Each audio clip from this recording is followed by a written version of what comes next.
The Alamo. Oh, that thing. That's kind of a sticky subject, isn't it?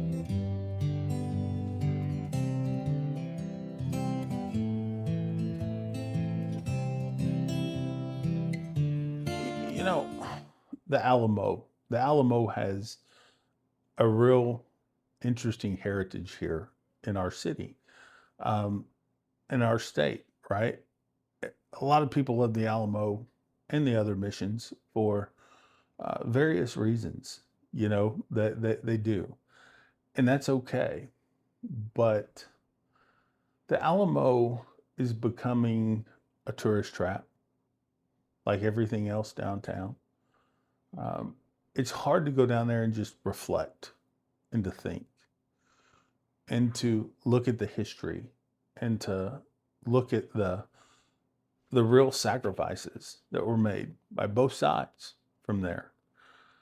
It's hard to go down there and really appreciate it and really love it for what it is.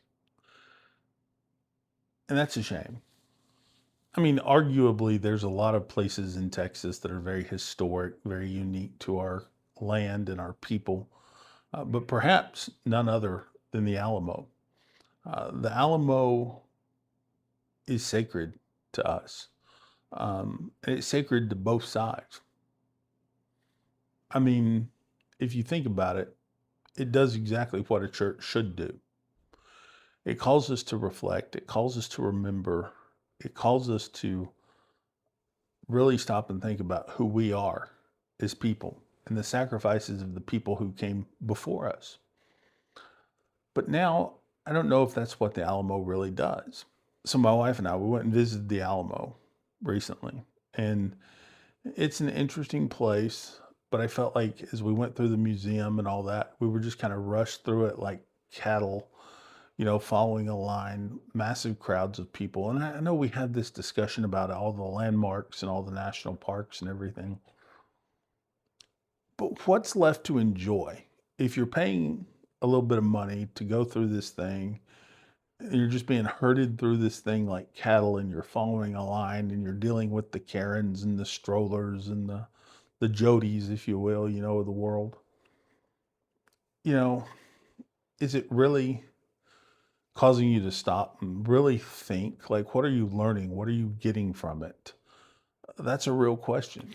Yeah, so my wife and I, we were going through this thing and going through the museum, and there was this one lady, she was pushing a stroller and she had two or three kids in tow with her, and she just stops and she's like, "Look, Braxton," or whatever his name was, says, "Look, mommy needs to get her two or three more of those."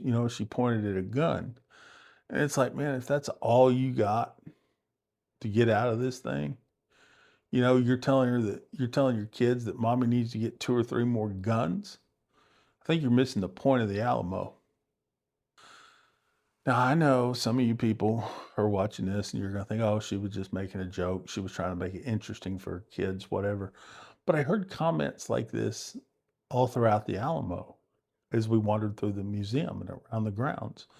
People were just kind of making a joke or making you know, a half brainwashing childhood political statement, about it. Uh, I don't know if that's what I want to remember the Alamo for. I want to remember the Alamo for the heroes. I want to remember the Alamo for the good guys and the villains. I want to remember the Alamo for the place that it played in our state's history and our nation's heritage. I want to remember the Alamo for the people and for the history, not for dealing with a bunch of Karens who were going down there and trying to, I don't know, brag about how they need another gun. That's not liberty and that's not death. That's ignorance. And if you think of all the political controversy now, like with the Centopath and all this stuff, that's happening around there, you have to ask yourself, is this really the monument that I want to come and pay tribute to, that I want to learn more about, that I want to really wrap my brain around what happened here in this area? I understand things change and I understand people change. But what are we really remembering about the Alamo? Are we really remembering the sacrifices? Are we really stopping and learning about the history and about the people and about the reasons that people fought and died at this place? Are we treating the Alamo more as like a civic engagement or a place for us to really learn and to reflect and to connect with who we are as people? So, what does the Alamo mean to you? What does it mean to me? I think, yeah, it can mean all things to all people. It can mean many different things to many different people. There's a lot of landmarks that are that way. But what are you really learning when you go through there? Or are you even able, with this crowds of people just flocking to this thing, endless? Are you able to stop and read things? Are you able to stop and look at things? Are you able to stop and appreciate things and really let your mind wander? I wasn't. And I felt like I'm a lesser person for it. So, what happens when a monument becomes an attraction? What happens when a work of art, a piece of legacy, becomes another thing to do? What happens when we look at this as, well, mommy needs to get her another couple more of those guns? You know, it's not about that. It never was. And that's not the real purpose of why we go to places like this. Or is it? I don't know. I really don't know why people are going to these things anymore.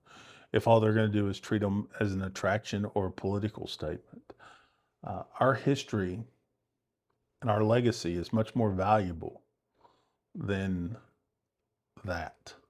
It shouldn't be degraded to just something to do. It shouldn't be left to the people that are just looking for, oh, this is a cool picture. Let me take a selfie. How do we strike that balance between something to do and something real and something living and something where people died and sacrificed for? That's the real question of the importance of a place like the Alamo. Now, we can have this discussion about national parks and monuments and all sorts of things about how people behave and how people act. I get it. It's a real discussion. But what we need to have more is a real discussion about why we're doing the things that we're doing. My name is Matt. I really appreciate you joining me here on this channel. Please like, subscribe, comment, and share. Because of you, we're able to go out and check out different things and do different things and really share the raw, authentic moments with you and the raw, authentic thoughts with you. And I really appreciate it. And when we go out and we're talking at festivals and we're talking to groups of people and we're really educating them from a different perspective, it's a beautiful thing. And I really appreciate it. And you guys have changed my life dramatically, my wife and I. So I appreciate you. Thank you so much for subscribing. If you're not subscribed, please subscribe. I really appreciate it. And I look forward to seeing you in the next video.